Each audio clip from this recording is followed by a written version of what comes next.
Hi guys, ये क्या है मान में? हाँ सॉरी, हिंदी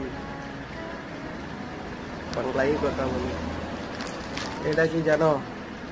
এইটা হইলো যে তোমার আলুর চিপস, আলু দিয়ে তৈরি করা হয় এটা। খালি খুব স্বাদ কিন্তু। এটা আধা কিলোর প্যাকেট, আধা কিলোর দাম হয়েছে এখানে প্রায় 180 টাকা। এটা কিন্তু খুব স্বাদ, একবার ট্রাই করবেন। আলুর চিপস খুব স্বাদ খাইতে কিন্তু। আর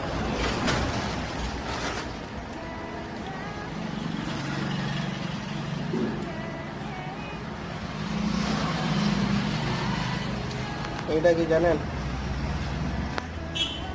বিস্কিট